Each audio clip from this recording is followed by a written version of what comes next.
বাংলাদেশে ২০২৪ সালের রাজনৈতিক পরিবর্তনের পর এক বিশেষ সময়ে দায়িত্ব নেয় অধ্যাপক মোহাম্মদ ইউনূসের নেতৃত্বাধীন অন্তর্বর্তী সরকার। লক্ষ্য ছিল দেশকে নির্বাচন পর্যন্ত নিয়ে যাওয়া এবং ছিল গুরুত্বপূর্ণ সংস্কারের পথ তৈরি করা। প্রায় ১.৫ বছর পর এখন জাতীয় নির্বাচন। তাই স্বাভাবিকভাবেই প্রশ্ন উঠছে, এই সময়টা কতটা সফল আর কোথায় রয়ে গেছে ঘাটতি। সরকার শুরুতেই ৩টি লক্ষ্য ঠিক করেছিল: সংস্কার, বিচার আর নির্বাচন। সংস্কারের জন্য গঠন করা হয় একাধিক কমিশন।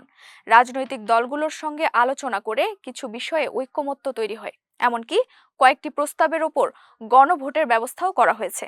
এসব উদ্যোগকে সরকার তাদের বড় অর্জন বলছে। বিচারের ক্ষেত্রেও জুলাই আন্দোলনের সময়ের সহিংসতার ঘটনায় মামলা ও বিচার প্রক্রিয়া শুরু হয়েছে। সরকার বলছে গুম খুনের অভিযোগের তদন্ত এগিয়েছে এবং বিচার বিভাগের স্বাধীনতা বাড়াতে কিছু পদক্ষেপ নেওয়া হয়েছে। অর্থনীতির দিকেও কিছুটা স্বস্তির কথা বলছে সরকার।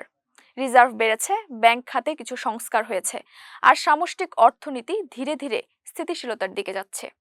কয়েকজন বিশ্লেষকও বলছেন কঠিন পরিস্থিতির মধ্যেও অর্থনীতি মোটামুটি সামলে রাখা গেছে। তবে সমালোচনাও রয়েছে।